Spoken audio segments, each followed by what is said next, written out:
Hey, what's up guys? My name is Magno and this is my first YouTube video. I love computers and I've always wanted to do a build video, so here we are. These are the components going into them, plus this guy.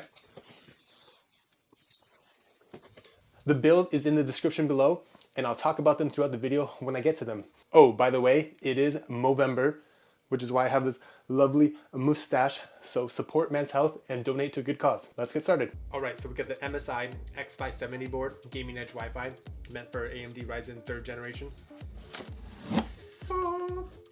True gaming. 16 gigabytes of RAM from G-Skill Trident Z RGB, running at 3600 megahertz. The AMD Ryzen 3700X. This is my first AMD build. I've always been an Intel fanboy, but Ryzen is killing it right now, so Intel must be getting pretty sweaty. Pretty sweaty. The Scythe Mugen 5 heatsink. This thing is a beast, and it's cheaper than some of your other alternatives. And Mugen is a character from Samurai Champloo, so that's another reason why I bought it. Just kidding. 1 terabyte of your Samsung 970 EVO M.2 SSD. It's gonna be pretty fast. And your old reliable Seagate Barracuda, 2 terabytes. Gigabyte's GeForce RTX 2060 Super, like Super Saiyan. It's got 8 gigabytes and it's also got RGB. And powering this bad boy, we've got Corsair's RM850X. It is a little bit of overkill for this build, but it was the exact same price as the 750, and the 650 did not have the proper pin connector for the motherboard. Arctic MX4 thermal compound for the heatsink 2019 edition. Oh no, it's about to be 2020. Is this about to be obsolete? Windows 10 Pro on a USB flash drive. Holding it all, we got the NZXT H700i mid-tower case. I really wanted this white version, but it wasn't on sale, and I don't know why they're showing the white one on the box, because inside the box is the actual matte, black on black on black on black. Fun fact, the Scythe Mugen heatsink comes with its own thermal compound in case you don't want to get your own, and it also comes with its own Phillips screwdriver. Yay! So this is an AM4 socket, so we're going to take off these 2 plastic brackets. Look at that. Magnetized screwdriver. Good job, Scythe. We're now going to put these spacers in place of them. Next, we're going to put these metal brackets on top of those spacers. I've already done one there.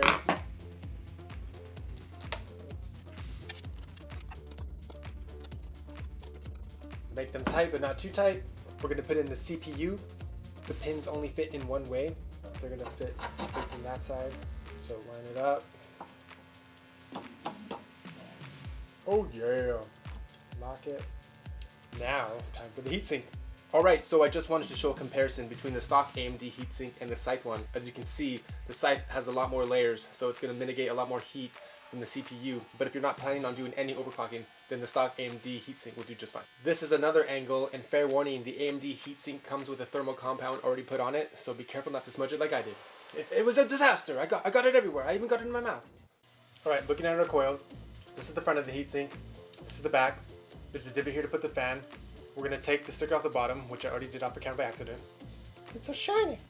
And then we're going to clean the top of our CPU with 99% isopropyl alcohol. Do your best to avoid 70% because it will leave some leftover residue. Alright, clean, clean, clean. Let it evaporate. Also going to clean the bottom of this just to be sure.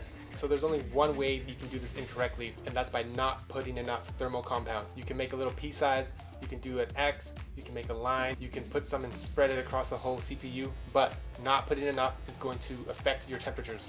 Alright, so I'm going to make a line. Yeah.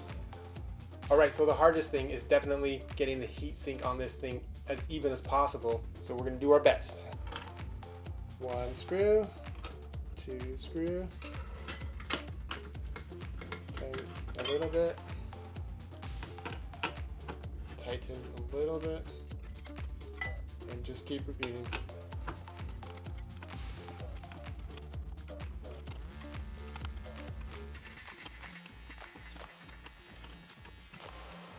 We're good. That one doesn't want to turn anymore.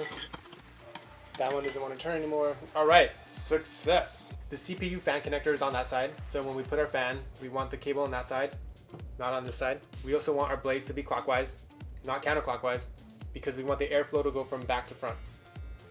So the hooks are going to attach like this. I'll show you on that side. Get your hook.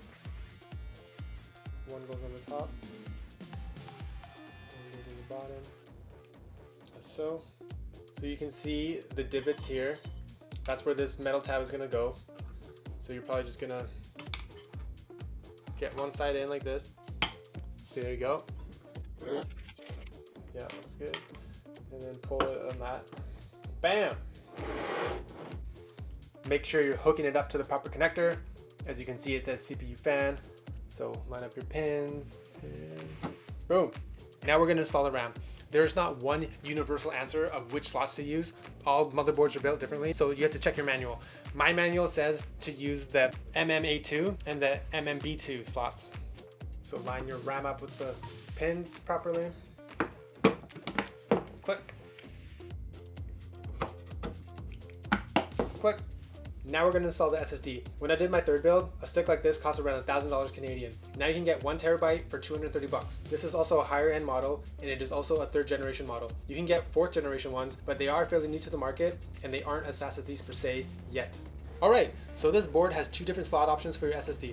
The difference between the 2 are, this top one here, which is hiding underneath this heatsink, can only support an NVMe SSD, plus it is a 4th generation slot, but it is backwards compatible with this 3rd generation stick. The bottom one here can only support a 3rd generation stick, but it can support both NVMe SSDs plus the older SATA type SSDs. As well, the bottom one is powered by the X57 chipset, and the top one is powered by the CPU. Generally, the top one by the CPU is going to be faster. Some people are saying that the bottom one is faster on their benchmarks, but everybody has different specs. Just go with the CPU one. So unscrew the heatsink.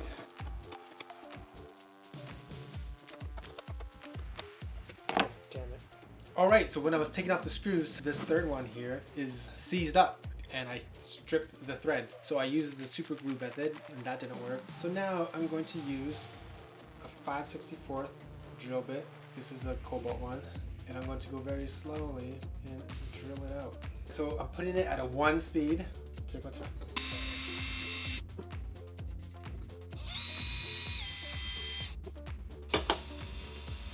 Alright, I think I'm good. Yes. Came off. Screw you, screw. So I did a really good job, I think. You do not want any leftover metal shards on your board. So I'm gonna have to get the air spray it off really good, shake it off really good, clean my whole table all over again, and then we'll continue on. And we're back. Thank you MSI for that seized up screw. It was really fun. So we're gonna get our SSD, pop it at a 30-degree angle, push it in, get the tiny little screw that they provided in a small little bag.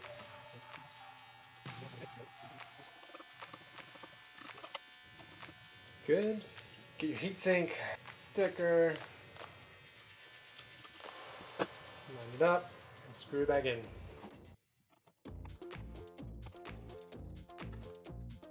Yeah, you. Now we're finally onto the case. So there's a button on the back. You open up the side panel. Then you have your box with all your screws and everything. So this is where our Seagate Barracuda hard drive is gonna go. And the side panel here has a pretty sweet cable management system. ATX is the most common type of motherboard, so this case comes in an ATX configuration right out of the box. There's gonna be 9 spacers total, but the middle one is only meant to support the motherboard, so there's no through hole, so you don't have to worry about putting a screw here. Alright, so now we just line up the holes with the spacers. It fits like a glove. Put in the 8 screws, which are going to be a 632 flathead, and you're definitely going to want your magnetic screwdriver. Alright, the board is in, so now we can flip up our case. Time for graphics. So just like before, we have 2 different options for our GPU. Read your manual to see the differences between the 2 and which one is recommended. This top one is recommended because it is a PCI Express 4.0 16X, and this is a PCI Express 4.0 4X. Computer components are not linear, so you're not gonna get quarter the performance on this one compared to this one, but this top slot does have a higher bandwidth, which is gonna result in a higher FPS as well. If you use this bottom one, it is closer to the base, so it can get warmer because there's less airflow. It's not make or break, but I'm just pointing it out. Take the 2nd and 3rd bracket off, and then put in the card, eh? Oh yeah, looking real good, buds. Let me just tighten you up here. Power supply. Oof. This is my first time using a modular power supply, and it's awesome.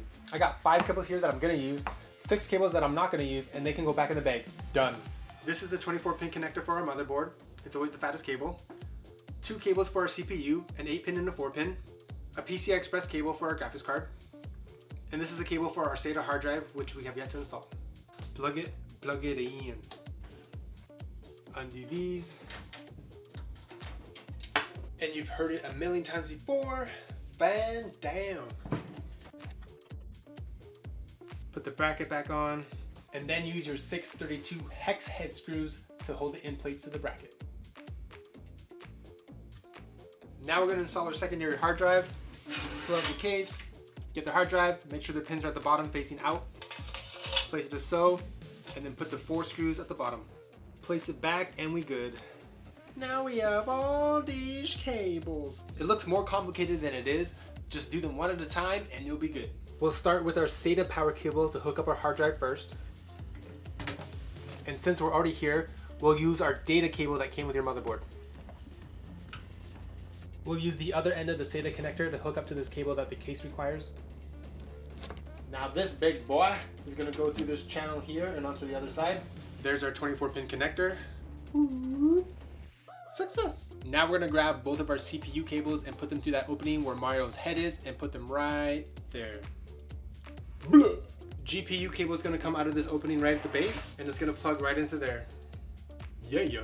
So the remaining cables from your case, you don't need to use all of them. I'm only gonna use the F panel and the USB 3.0. These other cables I don't care about. Plus I still have to hook up this cable to the motherboard for my secondary hard drive. Both cables are gonna come through the same spot where we routed the GPU cable. And then you're gonna connect them to JFP1 and USB 3 respectively. Yes. The SATA connectors for your hard drives are hiding behind this GPU. There's 6 of them and there's absolutely no difference between the 6. So pick whichever one is convenient. Right on. Put your side panel back on. Before we put on the cover, we're gonna make sure it boots. But first, what's in the box? It's the behemoth Alienware 1900R.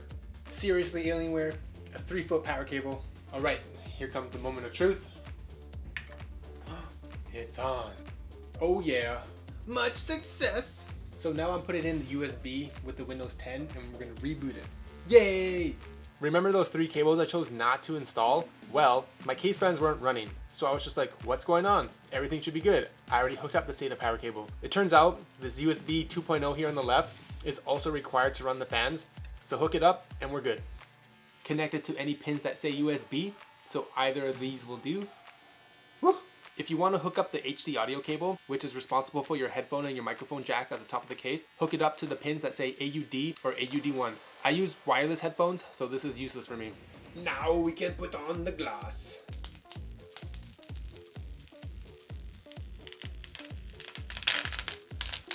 Oh yeah. Flashing lights. All right, this is what the case looks like all lit up. You had to download the NZXT cam software to change the colors, but it looks pretty sweet. Let's play some games. All right, we're getting started with some Halo. Halo Reach was my favorite. I hate this map. Ah! Run!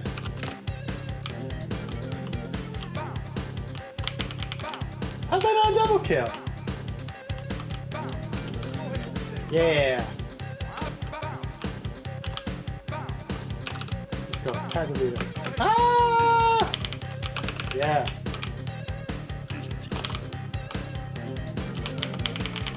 Oh, he's not gonna like that one. Oh, this is sick. Oh, that's my last bullet. Ah!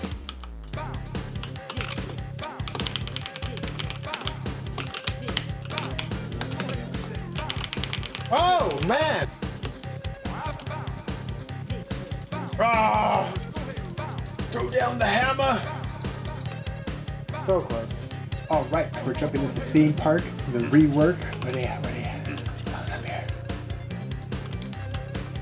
Oof, run! Oh, run! Almost died. Oh. Sophia down. Oh man. And banana. Oh, I'm like, is that my buddy? Oh, I should have had that. Yeah. No, don't all down, dude. Yes. Yeah, right. Oh! I knew he was waiting. I believe in you! I believe in you! This is hilarious. Oh, he's gone. Good job. We're still in it. We're even now. 4 and 4. Bye, Mira. Yeah, we did it!